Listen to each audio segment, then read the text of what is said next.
महाभारत की जब भी बात होती है तो उसमें एक ऐसे योद्धा का वर्णन मिलता है जिसने अर्जुन जैसे महान धनुर्धर को भी छोटी सी आयु में पीछे छोड़ दिया था और वहीं पर अपने गुरु के कहने पर अपना अंगूठा तक भी दान में दे दिया था।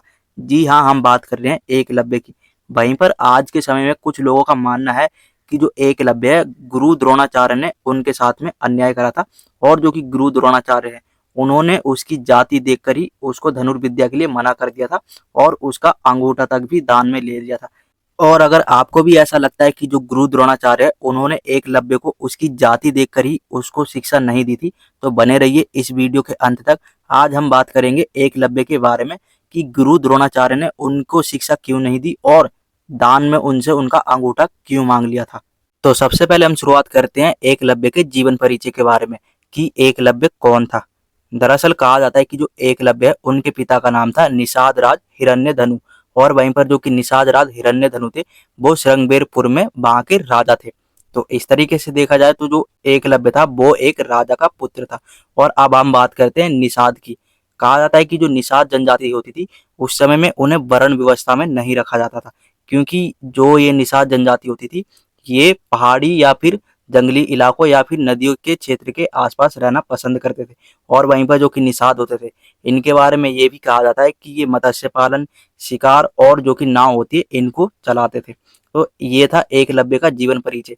और जो कि एकलव्य के पिता थे, कहा जाता है कि ये जो कि जरासंध था जो कि मगध का राजा और कंस का ससुर था, उनके यहाँ पर ये सेना के सेनापति भी थे। तो इस तरीके से देखा जाए तो जो निषाद है जो कि उनके पिता एकलव्य है उनके पास में धन दौलत की तो कमी नहीं होगी। लेकिन अगर हम बात करें निषाद की तो जो कि निषाद होते थे उस समय में कहा जाता है कि वर्ण व्यवस्था से ये भले ही अलग थे लेकिन इनको शूद्र की तरह ही देखा जाता था। लेकिन कहा जाता है कि उस समय में जो कि निषाद होते थे इन्हें चारों वर्ण व्यवस्था से दूर रखते थे। जैसे कहते हैं ना, वर्ण व्यवस्था में ब्राह्मण, क्षत्रिय, वैश्य और शूद्र, इनको उस समय में दूर रखते थे इनसे। और जो कि निषाद होते थे ये फ्री होते थे, इनको कोई काम नहीं करना होता था। ये वर्ण व्यवस्था से अलग है तो इनको किसी के लिए काम नहीं करना होता था, क्योंकि ये जंगली इलाके में रहते थे और जंगली इलाकों में ज़्यादातर ये जो कि नदी होते हैं, झरने होते हैं, उनके आसपास ही रहना पसंद करते थे। तो ये था एकलव्य का पूरा जीवन परिचय। अगर एकलव्य के पिता किसी के यहाँ पे सेनापति है तो उनके यहाँ पर धन दौलत की कमी नहीं होनी चाहिए। और वहीं पर दूसरी तरफ वो पहली बात तो जो हिरण्यधनु थे वो उसके पुत्र थे और जो कि हिरण्यधनु थे वो श्रृंगबेरपुर में एक राजा थे जो कि निषाद के पद पर नियुक्त थे। और अब बात करते हैं एकलव्य और गुरु द्रोणाचार्य के संबंध के बारे में। एकलव्य जो कि गुरु द्रोणाचार्य थे उनसे धनुर्विद्या का ज्ञान लेना चाहता था, लेकिन वहीं पर जो कि गुरु द्रोणाचार्य थे वो एकलव्य को धनुर्विद्या का ज्ञान देने से मना कर देते हैं। पहला कारण तो हम ये कह सकते हैं कि जो एकलव्य था वो था निषाद जनजाति का, इसलिए ही जो कि गुरु द्रोणाचार्य थे उन्होंने उनको शिक्षा देने से मना कर दी थी। और वहीं पर अगर हम बात करें दूसरे कारण की तो कहा जाता है कि जो एकलव्य था वो था हिरण्यधनु का पुत्र।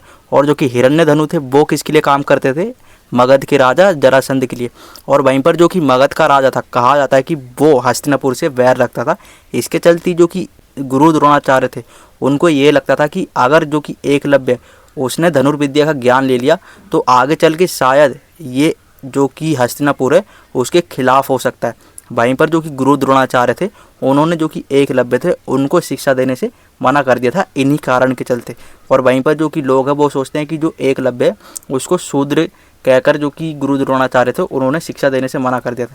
देखो, जो एकलव्य था वो निषाद जनजाति का था और जो कि निषाद जनजाति थी वो उस समय में वर्ण व्यवस्था से अलग थी। हाँ, जो कि निषाद थे उस समय में उनको शूद्र की तरह ही देखा जाता था। तो इस तरीके से इनका कहना भी सही है कि जो गुरु द्रोणाचार्य थे उन्होंने जो कि एकलव्य है उसको जो कि शूद्र है उसकी तरह ही देखकर शिक्षा देने से मना कर दिया। लेकिन अगर हम बात करें दूसरे कारण की तो जो कि गुरु द्रोणाचार्य थे वो नहीं चाहते थे कि हस्तिनापुर के खिलाफ जो कि एकलव्य है वो आगे चलकर धनुर्विद्या का उपयोग करे। इसी के चलते जो कि गुरु द्रोणाचार्य थे उन्होंने जो कि एकलव्य था उसको धनुर्विद्या का ज्ञान देने से मना कर दिया था। लेकिन जो कि एकलव्य था उन्होंने जो कि गुरु द्रोणाचार्य थे उनको अपना गुरु मान लिया था। और वहीं पर जो कि एकलव्य था वो जो कि गुरु द्रोणाचार्य थे उनकी मिट्टी की मूर्ति बनाकर ही उनके आगे वो खुद धनुर्विद्या का अध्ययन करता था। और धनुर्विद्या का अध्ययन करते करते एकलव्य अर्जुन से भी अच्छा धनुर्धर बन जाता है, जो कि उसकी कौशलता को दिखाता है। एकलव्य बहुत अच्छा धनुर्धर बन जाता अर्जुन से पहले ही, और उससे पहले ही शब्द भेणी बाण भी चलाना सीख जाता है। और जब गुरु द्रोणाचार्य देखते हैं कि जो एकलव्य है उसने कुत्ते को बिना देखे ही उसके मुंह को बाणों से भर दिया है सिर्फ उसकी आवाज़ सुन के, तो जो कि एकलव्य था वो यहाँ पर अपनी कौशलता दर्शाता है। और जो कि गुरु द्रोणाचार्य थे वो यहाँ पर संकट में आ जाते हैं एकलव्य की वजह से। वो इसलिए क्योंकि जो गुरु द्रोणाचार्य थे उन्होंने जो अर्जुन था उसको संसार का सबसे अच्छा धनुर्धर बनाने की प्रतिज्ञा ले रखी थी। अब जो गुरु द्रोणाचार्य जब वो देखते हैं कि जो एकलव्य है वो अर्जुन से भी अच्छा धनुर्धर बन चुका है अभी से ही, तो जो गुरु द्रोणाचार्य थे वो यहाँ पर संकट में आ जाते हैं, क्योंकि गुरु द्रोणाचार्य ने ये संकल्प लिया था अर्जुन सबसे अच्छा धनुर्धर बनेगा। और अगर एकलव्य है तो अर्जुन को तो भूल जाओ कि वो कभी भी सबसे अच्छा धनुर्धर बन पाता। तो इसी के चलते जो एकलव्य थे उनसे जब वो पूछता है ना कि तुम्हारे गुरु कौन है, तो जो कि एकलव्य था वो बताता है अर्जुन को कि मेरे गुरु है द्रोणाचार्य। तो जो कि एकलव्य थे वो यहाँ पर अपने गुरु का नाम बता देते हैं, क्योंकि वो गुरु द्रोणाचार्य को ही अपना गुरु मानते थे। और जब जो गुरु द्रोणाचार्य थे उनको जब एकलव्य की इतनी अच्छी शिक्षा के बारे में पता चलता है कि जो एकलव्य वो अर्जुन से भी आगे निकलने वाला है, तो जो गुरु द्रोणाचार्य थे वो यहाँ पर जो एकलव्य था उनके दाहिने हाथ का अंगूठा दान में मांग लेते गुरु दक्षिणा के तौर पर। और वहीं पर जो कि एकलव्य थे वो बिना सोचे समझे ही जो गुरु द्रोणाचार्य थे उनको अपने दाहिने हाथ का अंगूठा भी दे देते। अगर देखा जाए तो जो एकलव्य था वो बहुत अच्छा धनुर्धर था, जो कि गुरु द्रोणाचार्य की वजह से आगे चल के बहुत अच्छा धनुर्धर नहीं बन पाया, क्योंकि गुरु द्रोणाचार्य ने उनसे उसका अंगूठा ले लिया था। अगर गुरु द्रोणाचार्य उनसे उसका अंगूठा नहीं लेता तो जो कि एकलव्य था अर्जुन उससे भी पीछे रह जाता। करण की तो हम बात ही नहीं कर रहे, क्योंकि अर्जुन उनसे भी पीछे रह जाता। एकलव्य जब उनको अपना अंगूठा देते हैं तो कहा जाता है कि जो गुरु द्रोणाचार्य उनको इस चीज़ का बहुत ज़्यादा बुरा भी लगता है, क्योंकि कैसे उन्होंने एक जो बच्चा है जो बहुत अच्छा धनुर्धर बन सकता था संसार में आगे चल के, उसका दाहिने हाथ का अंगूठा ले लिया और उसको धनुर्विद्या के ज्ञान से वंचित कर दिया। पहले तो उन्होंने ज्ञान नहीं दिया उनको, और दूसरी तरफ जो कि एकलव्य था उन्होंने जब खुद से सीख लिया तो जो कि गुरु द्रोणाचार्य थे उनको जब इस चीज़ का पता चलता है कि ये अभी मुझे गुरु मानता है तो गुरु दक्षिणा के तौर पर वो उनसे अंगूठा ले लेता है। तो यहाँ पर देखा जाए तो जो एकलव्य था उनके साथ में गलत हुआ। अगर हम राजनीतिक तौर पर देखा जाए तो जो कि गुरु द्रोणाचार्य थे वो अपनी जगह पे सही थे। अगर वो एकलव्य का अंगूठा नहीं मांगते तो उनके वचन का क्या होता। तो यही कारण था जिसके चलते जो गुरु द्रोणाचार्य थे उन्होंने एकलव्य से उनका अंगूठा मांग लिया था। अगर हम बात करें एकलव्य की तो एकलव्य बहुत अच्छा धनुर्धर होता अगर उनके दाहिने हाथ का अंगूठा नहीं मांगा जाता। उसके बाद भी कहा जाता है कि जो एकलव्य उन्होंने धनुर्विद्या का अध्ययन जारी रखा और अपनी उंगलियों के जरिए ही वो बाण चलाते थे, फिर भी वो बहुत शक्तिशाली योद्धा थे। वहीं पर जो कि करण थे, करण को भी उन्होंने मना कर दिया था शिक्षा देने से, जिसके चलते जो करण थे वो भी परशुराम जी के पास ही गए थे शिक्षा मांगने।